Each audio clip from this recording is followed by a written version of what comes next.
News, सच जरूरी है। नमस्कार, आप देख रहे हैं MNS न्यूज लाइव और मैं हूं आपके साथ चांदनी पाठक। एक नजर डालते हैं आज की खास खबरों पर। भारत तैयार कर रहा ड्रोन वाले सैनिक हथियार के साथ बाज।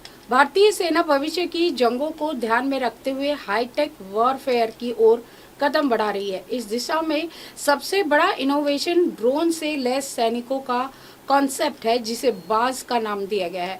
इस सैनिकों को ऐसी टेक्नोलॉजी की मिलेगी जिससे वे बिना अपनी जान जोखिम में डाले दुश्मन की सीमा में घुसकर सटीक हमले कर सकेंगे। और रक्षा विशेषज्ञों का कहना है कि यह तकनीक चीन और पाकिस्तान दोनों देशों की पारंपरिक सेना रणनीतियों के लिए चुनौती बनेगी।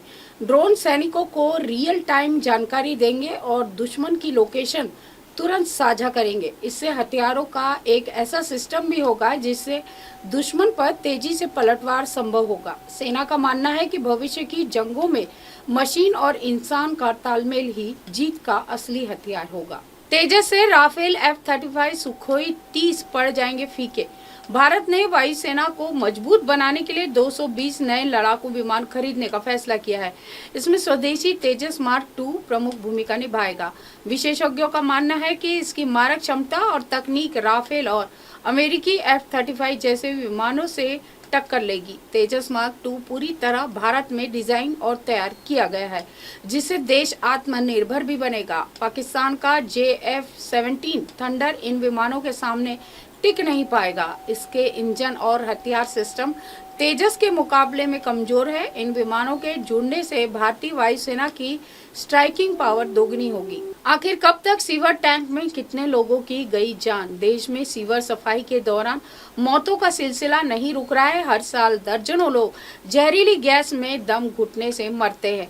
कानून होने के बावजूद भी मैनुअल स्कैवेजिंग जारी रहती है और विशेषज्ञ मानते हैं कि तकनीकी उपकरणों का इस्तेमाल न होने और जिम्मेदारी अधिकारियों की लापरवाही इसकी बड़ी वजह है। मैनुअल वर्कर्स के लिए सुरक्षा उपकरण की कमी और ट्रेनिंग का अभाव भी समस्या बढ़ा रहा है।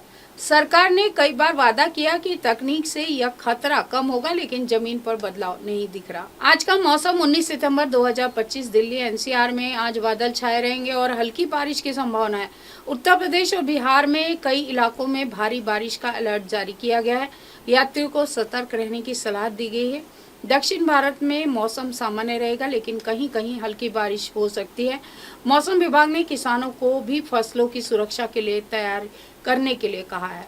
अमेरिका ने भारत के कई अधिकारियों का वीजा रद्द किया। जानिए कारण। अमेरिका ने अचानक भारत के कई वरिष्ठ अधिकारियों के वीजा रद्द कर दिए हैं। विदेश मंत्रालय ने कहा है कि यह कदम दोनों देशों के बीच बढ़ती कूटनीतिक तनाव को दर्शाता है। अमेरिकी प्रशासन का कहना है कि कुछ सुरक्षा और वैधानिक कारणों से यह कार्रवाई की गई है। भारत ने अपने अधिकारियों के हितों की रक्षा के लिए तुरंत वैकल्पिक उपाय शुरू कर दिए हैं।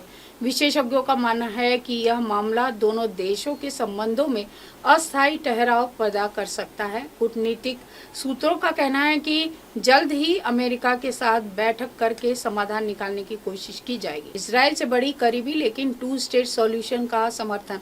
भारत ने साफ किया है कि इजराइल के साथ रणनीतिक रिश्ते मजबूत रहेंगे। फिलिस्तीनी मुद्दे पर 2 स्टेट सॉल्यूशन का समर्थन जारी रहेगा। विदेश मंत्रालय का कहना है कि भारत शांति और स्थिरता चाहता है। इस स्टैंड से भारत ने संतुलन बनाए रखा है और रक्षा और कूटनीति दोनों क्षेत्र में यह निर्णय अहम माना जा रहा है। महिला सैन्य अधिकारियों ने लगाया भेदभाव का आरोप। महिला अधिकारियों ने सुप्रीम कोर्ट में याचिका दायर की है कि उन्होंने कहा है कि स्थायी कमीशन देने में भेदभाव हो रहा है। कोर्ट ने सरकार से जवाब मांगा है। 24 सितंबर को इस पर अगली सुनवाई होगी। महिला अधिकारियों का कहना है कि उन्हें पुरुष अधिकारियों के बराबर अवसर नहीं मिल रहे। आधी रात को पाकिस्तान पर हमला क्यों? CDS अनिल चौहान ने बताया कि पाकिस्तानी ठिकानों पर आधी रात को हमला इसलिए किया गया क्योंकि उस समय चौकसी कम होती है और इससे सेना को रणनीतिक बढ़त मिलती है। ऑपरेशन पूरी तरह सफल रहा। यह कार्रवाई भारत की आक्रामक रणनीति को दिखाती है और विशेषज्ञों का मानना है कि यह कदम भविष्य में सीमा पार आतंकवादियों पर प्रभावी रहेगा। भारत खरीदेगा और इजरायली हेरॉन ड्रोन। भारतीय सेना जल्द ही इजराइल से हेरॉन ड्रोन खरीदेगी। इन ड्रोन को एंटी टैंक मिसाइलों से लैस किया जाएगा। सीमा पर निगरानी और हमले की क्षमता दोनों मजबूत होगी। पाकिस्तान और चीन दोनों इस खरीद पर नजर बनाए हुए हैं। ड्रोन ऑपरेशन की सफलता सीमा सुरक्षा में नया मील का पत्थर साबित होगी। हेलीकॉप्टर से चारधाम यात्रा की मंजूरी और DGCA ने चारधाम यात्रा के लिए हेलीकॉप्टर सेवा को मंजूरी दे दी है। इससे श्रद्धालुओं को तेजी से और सुरक्षित यात्रा की सुविधा मिलेगी। पहले सुरक्षा कारणों से यह सेवा बंद थी। अब यात्रियों की सुविधा के लिए यह नई गाइडलाइन भी जारी की गई है। इस निर्णय में धार्मिक पर्यटन को बढ़ावा मिलेगा और स्थानीय अर्थव्यवस्था को फायदा होगा। हाय हेलो नमस्कार, मैं हूं पंकज विष्णु और आप देख रहे हैं MNS न्यूज। देखिए साईं बाबा की आरती लाइव शिरडी से हर रोज सुबह सिर्फ MNS न्यूज पर।